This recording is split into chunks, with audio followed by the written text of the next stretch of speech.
बिस्मिल्लाहिर्रहमानिर्रहीम। Business officer में एजीज़ खां की जन्म से सब भाइयों बुजुर्गों को अस्सलाम वालेकुम रहमतुल्लाहि व बरकातुहू।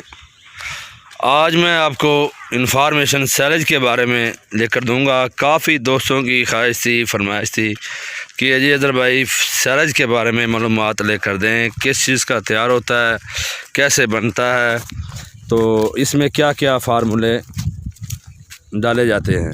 तो आइए डॉक्टर मोहम्मद रियान साहब के पास चलते हैं और उनसे ये पूछते हैं और इनसे ये भी पूछेंगे सैलज क्यों देना ज़रूरी है, इससे बछड़े कितना ग्रोथ करते हैं और कितना नहीं। मुकम्मल इन्फॉर्मेशन लेकर देंगे। तो हम मक्की की तरफ रवा दवा, ताकि आप लोगों को पता चले कि वाकई इस चीज़ का सैलज तैयार होता है। इसके अलावा और भी चीज़ों का सैलज तैयार हो सकता है, ये भी जानेंगे डॉक्टर साहब से। तो आइए इस भाई के पास चलते हैं, जानते हैं सैलज के बारे में। अस्सलाम वालेकुम वरहमतुल्लाहि वबरकातुहू जी। वालेकुम सलाम वरहमतुल्लाहि वबरकातुहू। डॉक्टर साहब अपना ज़रा फिर तारफ़ करवा दें ताकि लोग आपसे ज़रा मुतासर हो जाएं। फिर मेरा नाम रेहान अहमद है जी जी और मेरी रहाइश है गुलशन इकबाल कॉलोनी इलाहाबाद, तहसील चोरिया, ज़िला कसूर। जी सर। डॉक्टर साहब आज हम बछड़ों के हवाले से ये जानेंगे कि सैलज जो है क्यों देना ज़रूरी है और किस तरह तैयार होता है, क्या क्या चीज़ इसमें डाली जाती है। एक ही मेरा सवाल है। और इसके अलावा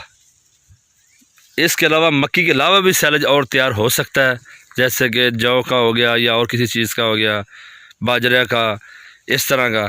तो एक सवाल इसका आपने तफसीली जवाब दे देना है। भाई अज़हर साहब, हमारा जो बेसिक मकसद है ना, जानवर को ग़ज़ा मुहैया करना। जी जी। ग़ज़ा हम किसी भी सूरत में से जानवर का जी मुहैया कर सकते हैं, ठीक है सर। तो जब हम बात करते हैं जी ग़ज़ा के हवाले से, तो जानवरों को हम साइलेज देते हैं, सब्ज़ चारा देते हैं, ठीक है। उसके बाद काफ़ी किस्म के हज़ार किस्म की कुदरती नबातात है, ये भी अल्लाह ताला की एक मखलूक है। और इसी तरह अब ये भी जो है हमारे पास बहुत सारी किस्म के अजनास आते हैं, हम वो भी दे सकते हैं, ठीक है। तो जिस तरह हमारे पास फसलें हैं, तो हम फसलों में भी बहुत ज़्यादा मिकदार ऐसी होती है जो हम जानवरों के अंदर ग़ज़ा के तौर पे इस्तेमाल कर सकते हैं, ठीक है। तो जैसा कि आपने सवाल किया है कि हम जो है साइलेज किस चीज़ का बना सकते हैं और क्यों देते हैं जानवर को, तो इसका एक हिस्सा सवाल का क्लियर हो चुका है कि हम जानवर को ग़ज़ा मुहैया करने के लिए हम उसे साइलेज देते हैं, ठीक है। इसमें प्रोटीन के हवाले से मैं आपको सारी चीज़ से आपको आगाह करता हूँ। बेसिकली हम जो साइलेज किस लिए बनाती है, उसका मकसद कुछ ये होता है कि जब हमारे पास चारे की किल्लत हो जाती है, तो उस सूरत हाल से बचने के लिए, ठीक है, तो हम साइलेज को जो है एक फसल को ज़ख़ीरा करके हम उसे खमीर लगवा के कुछ उसका अरसा होता है वो उसका गुजार के तब उसके बाद उसे इस्तेमाल कर सकते हैं, ठीक है। तो अब हमारे पास ये सवाल है कि हम साइलेज किस चीज़ का बनाए, कब बनाए और कितनी देर के लिए वो चीज़ हमारा जो है निकाल लेगी, ठीक है। जी जी बिल्कुल ऐसे। तो अब इसके अंदर ये चीज़ आ जाती है कि साइलेज जो है आप किसी भी फसल का बना सकते हैं, किसी भी सतह पे बना सकते हैं, लेकिन बात करते हैं क्वालिटी के लिहाज से, जी ठीक है। तो बेहतरीन क्वालिटी का जो साइलेज है वो उसकी 50% फ्लावरिंग के हवाले से होता है, ठीक है। अगर आपने लोसन की बात करनी है या आपने जो है बरसीम की बात करनी है, तो उसका भी साइलेज बन सकता है, बिल्कुल बन सकता है, ठीक है। लेकिन जब आप बात करेंगे 50% फ्लावरिंग के लिहाज से, ठीक है, तो तब जो है आपका जो साइलेज जो है वो बेहतरीन किस्म का, अच्छी किस्म का बनेगा। ये एक किस्म का महफूज शुदा खुराक ही होगी आपकी, ठीक है। तो हमारे पास ज़्यादा ट्रेंड चलता है जी मकई का, ठीक है। तो हमारे इलाके में ज़्यादातर चलती है जी हाइब्रिड मकई चलती है, ठीक है। अब इसमें क्या होता है कि जो इसकी थोड़ा सा कद ज़रा अच्छा होता है, इसका दुरानिया ज़रा कम होता है और इसकी ग्रोथ ज़रा अच्छी होती है और जानवर ज़रा खुश होकर खाता है, इसकी खुशबू भी एक अलग किस्म की होती है। तो हम भी ज़रा इस काम को तरजीह देते हैं कि हम जो है मकई का साइलेज बना लें। वजह क्या है जी, एक तो कम दुरानिया लगता है और एक चीज़ अच्छी है, ठीक है। इसकी जो प्रोटीन रेशो अच्छी है, इसकी जो एनर्जी रेशो अच्छी है। तो अब उसके बाद बात करती है जी कि हमने जब इसका साइलेज बनाना है तो वो हमने किस लिहाज से बनाना है। तो जब हम बात करेंगे इनकी फसल के हवाले से, जब इनके ऊपर जो इनका फल उगना शुरू हो जाएगा, ठीक है, इनके सिट्टे आना शुरू हो जाएंगे, तो सिट्टे जब आएंगे, जब वो दूध की शक्ल का दाने बन जाएंगे, हमारे पास दूध या दाने हम जिन्हें कहते हैं, इधर आगे आ जाए, सिट्टे वाली मक्की हम देखते हैं। जी जी, जैसा कि ये तैयार निकल रही है, ठीक है जी।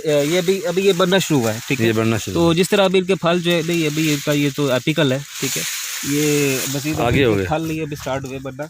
तो आगे जब देख इनके लेते हैं। जो हाँ, वो आगे मक्खी है। जी हाँ, जी, वो बताते जाए। तो जिस तरह जब इनके फल वगैरह जब जिन्हें बुलिया कहते हैं या इसके मकई के सिट्टे जो हम कहते हैं, जब वो बनना शुरू हो जाएंगे, ठीक है, जी। तो जब वो दाने दूध या दाने बन जाएंगे, ठीक है, जी। जिन्हें हम जब दबाएंगे तो उनमें से एक फ्लूइड सा निकलेगा, ठीक जी। है, वाइटिश सा कलर होता है उसका, वो बेसिकली उसकी स्टार्च उसके अंदर मौजूद होती है, तो वो हम दूध की मानिंद होता है, उसे कहते हैं जी ये दूध या दाने हैं, ठीक ये है, आगे मक्खी। जैसे ये चीज़ हमारे पास है। ये तो निकालें ज़रा। ये अभी हमारे पास जो है, मैं अपने दोस्तों को दिखाना चाहूँगा ताकि मेरे दोस्त अच्छी तरह समझ सकें। ठीक है, मेरा मकसद अब ये है। ये चीज़ आप देख लें, ये चीज़ अभी कच्ची है, जी जी। ठीक है। अब ये दाना जब आप देखेंगे, अभी ये तो कच्चा है, इसमें नहीं चीज़ समझ आएगी, ये थोड़ा सा आपके लिए मैं दिखा देता हूँ। जब आप इसे दबाएंगे, प्रेस करेंगे, तो इसमें से एक दूध की मानिंद जो फ्लूइड निकलेगा इसमें से। अच्छा अच्छा। पक्का जो दाना होगा, जब उसे आपको ज़्यादा जोर देना पड़ेगा और उसमें से कम फ्लूइड निकलेगा। वो आगे और भी देख लेते हैं। वो चीज़ आपके साइलेज के हवाले से ठीक नहीं है, ठीक है, वो अच्छा। आपका बेहतरीन किस्म का सैलेड नहीं बनेगा। अच्छा। तो जब आप बात करेंगे ज़रा सा दबाएं तो उसमें से फ़ौरन से पानी जो है वो निकल पड़े, तो वो सबसे बेहतरीन किस्म का साइलेज बनाने की चीज़ काबिल होती है। ये सामने खड़ी है, ठीक है। ये वाले, ये कैप, ये डॉक्टर साहब, ये आप मिल तो गए। अब हम इसमें देख लेते हैं जी इसकी क्या सूरत हाल है। अब ये भी इसी तरह अभी कच्ची चीज़ है हमारे पास, अभी कच्ची फसल जो है हमारी तैयार नहीं हुई, ठीक है। जी जी। तो वो किस तरह का होना चाहिए? वो अभी आप मैं आपको उसका हिट पॉइंट आपको मैं बता देता हूँ, जो आपके लिए एक की पॉइंट सब कहते हैं। चिट्टा जो होगा वो दूधिया किस्म का होगा, ठीक है। आप ज़रा सा दबाएगा, उसमें से जो है ना वो एक फ्लूइड सा निकल आएगा और उसका रंग जो होगा वो जर्द होगा, पीला सा होगा, ठीक है, क्रीमी सा उसका कलर होगा, ठीक है जी। ये चीज़ इसके अंदर होगी। तो अब आप बात करते हैं जी साइलेज कितनी देर के लिए और कितने जानवरों के लिए जो है निकाल लेता है, बिल्कुल, ठीक है। तो इसमें होता है कि अब 1 किला जो हम इसे जैसे 1 एकड़ जो हम कहते हैं, यानी कि 8 कनाल का, 8 कनाल का, वो बेसिकली 4 जानवरों के लिए 1 साल के लिए जब हम उसे कंटिन्यूसली फीड करवाते जाए, 4 जानवरों के लिए वो ज़बरदस्त फीड बन जाता है सुबह शाम के हवाले से। सुबह शाम के वाले से 4 साल निकाल देगा वहाँ। अच्छा अच्छा। 4 जानवरों के लिए, ठीक है। तो उसके बाद जी हम साइलेज बनाना कब हमने वो भी हमें पता चल गया, साइलेज कितने जानवरों के लिए कितना बनाना है वो भी हमें पता चल गया। जी सर। तो अब हम बात करते हैं जी कि क्या इसकी हे भी बनाई जा सकती है या हे क्या चीज़ है और साइलेज में क्या फ़र्क है। जी सर। तो उसमें ये चीज़ है कि हे जो है एक ऐसा चारा है, एक ऐसा महफूज किया हुआ चारा है जिसमें पानी की मिकदार जो है वो ना होने के बराबर होती है और उसे हम खुश छाँव के अंदर या धूप के अंदर जो है उस पानी को हम बुखारात की शक्ल में उड़ा देते हैं उसमें से, ठीक है। तो जबकि जो साइलेज होता है हम इससे खमीरशुदा कह लें, जब ये समझ लें कि एक किस्म का जानवरों के लिए अचार है। अच्छा अच्छा। जैसे हम समझते हैं जी हम अपने फलों को या सब्जियों को महफूज करने के लिए जी। तेल में डाल लेते हैं या उनके लिए एक ऐसा कंसनट्रेट तैयार कर देते हैं सोल्यूशन कि जो उसमें से उसमें के अंदर जो बैक्टीरिया वगैरह है वो ग्रोथ नहीं कर सकता। जी। तो इसी तरह जब हम साइलेज को तैयार करते हैं तो उसके तैयार करने के दौरान के अंदर एक छोटा सा इसका एक स्टेप है कि जब हम साइलेज को बंकर के अंदर डालती है जिसके अंदर हमने महफूज किया हुआ तो उसको हम एयर टाइट रखते हैं, हवा को किसी भी सूरत से आने नहीं देते। इसकी वजह यह है कि उसके अंदर कुछ माइक्रो ऑर्गेनिजम्स होते हैं, माइक्रोफ्लोरा जो होता है वो उस ग़िज़ा को जो है एक मॉडरेट क्वांटिटी के अंदर एक एसिडिक नेचर के अंदर लेके आ रहा होता है। जी। इसकी वजह क्या होती है कि जब इससे कोई फफूंदी शफूंदी जो असर है वो ना लगे या कोई कीड़ा है वो इससे नुकसान ना पहुँचा सके, ठीक है जी। तो ये चीज़ें हमारी क्लियर होगी। अब उसके बाद हम बात करते हैं जी ये कितना अर्सा निकाल देता है। तो साइलेज की ज़िंदगी उतनी है जितनी देर तक उसे हवा नहीं लगती, ठीक है। अच्छा। जैसे ही उसे आप खोलेंगे हवा लग जाएगी तो वो ख़राब हो जाएगा। और दूसरा सवाल ये कि आपने इसे इस्तेमाल कब से करना शुरू करना है। तो फ़र्ज़ किया जी अगर आपने आज साइलेज बना लिया, काट के अंदर रख दिया, एक चीज़ आपने याद रखनी है जो मेरे ज़हन में अभी आई, साइलेज बनाते दौरान किसी भी एक्स्ट्रा चीज़ का इजाफा नहीं करना। मिसाल तो ये मक्की का ही मसाल बनाते हैं, इसके अलावा नहीं चीज़ें डालने और चीज़ों का बराद ये कोई केमिकल इस्तेमाल नहीं करने, ठीक है। मिसाल के तौर पे बाज़ का लोग कहते हैं जिसके शीरा डाल लेते हैं इसकी एनर्जी वैल्यू बढ़ाने के लिए। तो ये चीज़ जो है इससे इन चीज़ों से इज्तनाब करें। बाज़ का कोई केमिकल आपने इस्तेमाल नहीं करना साइलेज बनाते दौरान, क्योंकि जब साइलेज बन जाता है इस पर किसी भी किस्म का जो बैक्टीरिया कोई वायरस अटैक नहीं कर सकता, क्योंकि इसकी जो सूरत हाल है, इसकी जो pH है वो एसिडिक हो जाती है, जिसकी वजह से कोई भी जो जानदार है इसमें से ग्रो ही नहीं कर पाता जब ये हवा से बंद होता है, हर तरह से जहाँ पे हवा से महफूज होता है, सॉरी, ठीक है।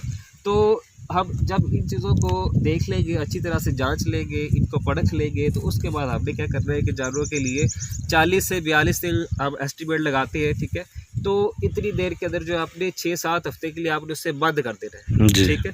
तो इसके लिए कि आप क्योंकि वहाँ पे फर्मेंटेशन का खमीर लगाने का जो प्रोसेस है वो चल रहा होता है।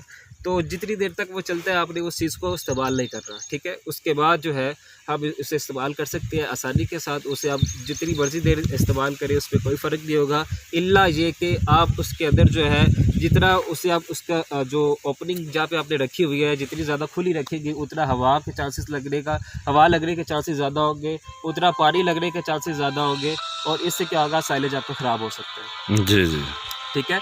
अब बात हमारी कुछ यहाँ से रुकी थी कि आपने जो है साइलेज जो है और हे में हमने क्या फ़र्क रखा था कि हे जो है एक खुश्क किस्म का चारा है, जबकि साइलेज के अंदर पानी की अपनी ज़ाती मिक़दार जो है वो मौजूद होती है, ठीक है। तो जिससे क्या होता है कि जानवरों को एक पानी की भी थोड़ा सा क्वांटिटी मिलती रहती है। वो वही चीज़ होती है जो इस चारे के अंदर मौजूद होती है। एक्स्ट्रा से आपने उसके अंदर कोई केमिकल, कोई शीरा वगैरह ऐड नहीं करना। अगर आप चाहते हैं कि आपका जानवर अच्छी ग्रोथ करे, आप शीरा देना चाहते हैं, तो आप अलहदा से पानी में मिक्स करके जानवर को पिला दें, या जब वो चारा खा रहा हो, जब आपने कोई स्पेशल उसके लिए कोई रेशन बनाया हो तो उसके अंदर मिक्स करके आप दे सकते हैं। वो एक अच्छी चीज़ है। आप साइलेज के अंदर मिक्स करें, ठीक है। तो डॉक्टर साहब मेरा एक और सवाल है। जी जी। तो ये जो साइलेज है, एक बछड़ा मिसाल 200 केजी का है या 150 केजी का है, ये किस मकदार में डालना चाहिए? बेसिकली जानवर के लिए ना, आप चाहते हैं कि आपका जानवर अच्छी ग्रोथ करे तो आप साइलेज और चारे के हवाले से इसकी जो क्वांटिटी जो है वो एस्टिमेट डाल रखा करें। जितना ज़्यादा इसका जानवर जो है आपका खाना खाएगा, सारी बात उतनी अच्छी ग्रोथ देगा। लेकिन फिर भी हम एक एस्टिमेशन रख लेते हैं जी हमारा जानवर कितना खा सकता है, तो 5 से 10 केजी के अंदर बार ये जो है ना अपनी क्वांटिटी के हिसाब से या अपनी चाहत के हिसाब से जानवर जो है वो खा रहा था। ये खुद तैयार करना चाहिए या बाहर से खरीदना चाहिए साइलेज? साइलेज बाहर से भी तैयार करेगा तो वो भी उन्होंने खुद से ही बनाया होगा। ये कोई एक खास कोई थ्योरी नहीं है, कोई खास कोई, लेकिन खर्चा बढ़ जाएगा ना जी। जब ये सारी बात है, जब आप बाहर से चीज़ लेंगे और सारी बात अपनी लेबर निकाल लें, अपना प्रॉफिट निकाल लें, अपने अखराजात निकाल लें। जब आप खुद तैयार करेंगे आपका वो जो एक्स्ट्रा प्रॉफिट है वो नहीं रखेंगे, वो आपका ज़्यादा आपकी जेब में आ जाएगी। तो ज़्यादा से ज़्यादा साइलेज कितनी देर में रह सकता है? ज़्यादा से ज़्यादा ये आपकी हवा तक, ये जो आप बता रहे थे पहले, तक इसे पानी नहीं लगेगा बाहर से, कोई बारिश की सूरत में या कोई किसी दूसरे सोर्स की वजह से, जब तक नहीं लगेगा ये महफूज रहेगा। तो आप बता रहे थे हेज के बारे में। अब हे की हम बात करते हैं जी कि हे क्या है। अब वो भी आप उसे दौरान हयात जितना मर्जी इस्तेमाल करें, जब तक मर्जी उसे आप महफूज रखें, इल्ला ये कि उसकी भी एक थोड़ी सी एक प्रिजर्वेशन है, उसकी भी एक थोड़ी सी एहतियाती तदबीर है। उसको भी आपने पानी लगने से बचाना है। जब तक वो फफूंदी से बचा हुआ है, फंगस से बचा हुआ है, तब तक आपके पास आपका चारा जो है महफूज है। ये बछड़ों के लिए फ़ायदेमंद चीज़ है जी, बिल्कुल फ़ायदेमंद है। तो ये ग्रोथ तकरीबन आपके अंदाजे मुताबिक कितना कर सकता है बछड़ा? इसी तरह बास का इसकी एनर्जी वैल्यू जो है वो जब हम इसका रेशन बनाते हैं तो उसकी जो रेशन के अंदर एनर्जी वैल्यू जो बढ़ जाने की वजह से ये वनडे को भी अक्सर क्रॉस कर जाते हैं रेशन के अंदर जब हम इसे इस्तेमाल करते हैं। जब हम आम देते हैं तो इसकी एनर्जी वैल्यू जो है 8 से 12% के हिसाब से होती है, प्रोटीन वैल्यूज़, ठीक है। तो वो जो है जानवर को ग्रोथ तो देता है, लेकिन हमें जो मज़े वाली ग्रोथ है वो हमें इससे हासिल नहीं होती। ठीक है सर, बहुत मेहरबानी, आपने हमें कीमती टाइम दिया। अगर आपको हमारी वीडियो अच्छी लगे तो लाइक करें, कमेंट्स करें, शेयर करें। तो जा दीजिए। अस्सलाम वालेकुम व रहमतुल्लाहि व बरकातहू।